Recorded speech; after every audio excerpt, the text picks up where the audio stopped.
fam? It is me, Andre Taylor, and I am coming to you today with a video about my 5-month update with using Google Stadia. Let's just get into it. I've been using Google Stadia almost exclusively for the past 5 months, and I have been loving it for the past 5 months. Now, there are some takebacks from Stadia that I do want to discuss in here, but here's just been my thoughts in the first 5 months. So my first 2 months, I got it for free, and it was amazing. I got Stadia Pro. I did not at the time own a Stadia controller, as you may have seen in my last video. That's how much I believed in it by that point, that I actually thought, let me get the Premier Edition. When I first had Stadia, I was just using it on my laptop, and it was great because, you know, gaming on Macs is not really something that's there. So the fact that I can play it in my Chrome browser was just mind-blowing to me. So I got my PlayStation 4 controller and I started playing games. And the first game I actually bought, because even though I had the Pro subscription, I was like, if I'm going to put money into this service, let me buy a game. So for 10 bucks, I bought some Tomb Raider game. And the graphic fidelity was amazing. Although the Wi-Fi in my house wasn't the best.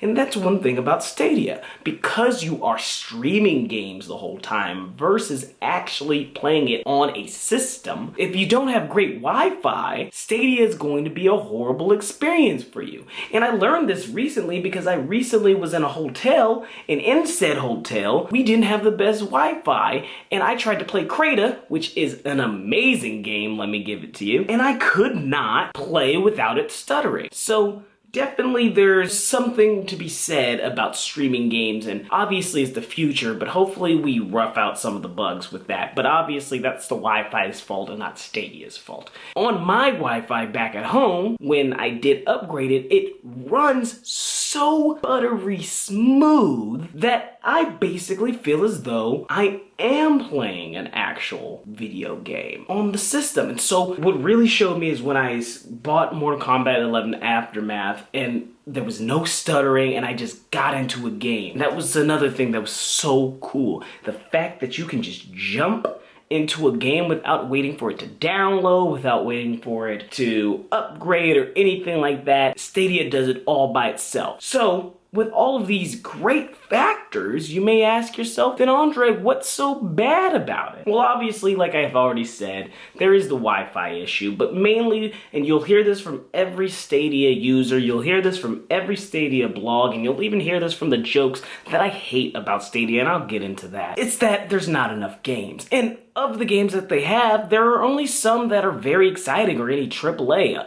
Although Stadia has been becoming a great place for indie developers, again, let's talk about Creta, it hasn't really garnered those big games, especially when it's coming to the launch of the Xbox Series X and the PlayStation 5. Google really needs to start showing off some more games, as well as to show what the next system of what Stadia is, because right now we are still stuck on 4K gaming, which is great, but Stadia is supposed to be that system that you'll never have to upgrade or buy. It'd be nice for them to say something about that. And you know, especially when we're getting games like Cyberpunk 2077, I want to know if we're going to be able to play it in the same fidelity that PlayStation 5 and Xbox Series X is. Another thing is that Stadia still hasn't launched with some of the key features it was going to. There's still no iPhone app. And I know that's mainly on Apple's side, but you know, as someone who does use an iPhone, I would love Stadia on the go. I know right now we're all stuck inside, but I would love Stadia on the go. There's just certain features that just haven't even launched yet. I, for example, want to start streaming with Stadia, and please in the comments down below, and also like this video, but please in the comments down below tell me if you'd watch me streaming, because I'm really thinking of buying some streaming equipment, so please let me know. And really they're starting to launch some now, like especially like with the quick to play, but the fact that it's only a Stadia Pro member exclusive versus it being for everyone, because there are two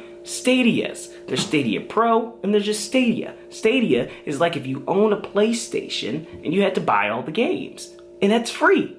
Other than buying the games, that's the free service. And I think that anybody should just sign up for that, just so you can see what it's like, see if it works for you, and especially because they're giving a free 1 month. Also, they got the Pro, where you get the 4K streaming, where you get the free game. And so there's just some features that at launch, they still haven't launched yet. And I can hammer on it, but you can watch 8 100 videos on YouTube about that. But as a service right now, it is doing what I need it to do.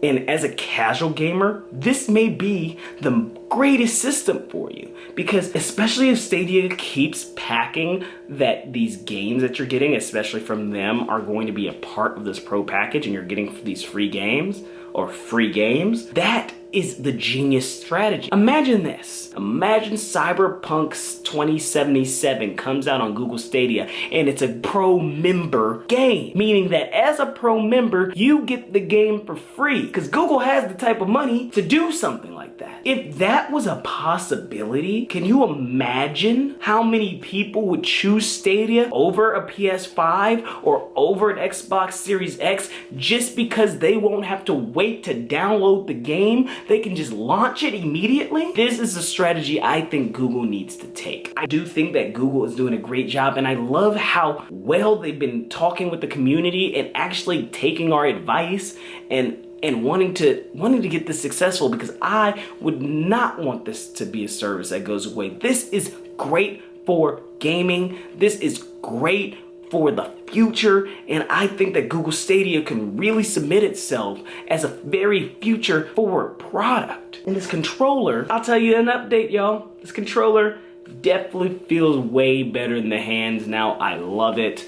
It's one of my preferred controllers. I do still like the PlayStation 4 controller a little bit more, just because these back buttons, I still like the resistance that the PlayStation has. But all in all, Stadia has surpassed what I thought, and I've been paying for it for 3 months now, and I have not regretted. It's $10 a month to play games on my Mac if I want to, and now that I have a Chromecast, I've been playing it on my TV, and it's just amazing. So thanks for watching, fam. Thanks for letting me ramble about Stadia. I would love to make more Stadia videos. It's something that's really exciting me right now. If you would like to see more, please hit that like down below, and as well as leave a comment in the comment section, just even with your gamer tag, that way I can add you. And I'll put mine in the description down below, so if you'd like to add me, let's play some games together and let's get on Crata. Please do tell me if you would like me to stream on YouTube, because I think it would just be fun to hang out with some of y'all. Okay, thank you for watching. See y'all in the next one. Bye, fam. Please like and subscribe if you like to subscribe to the channel.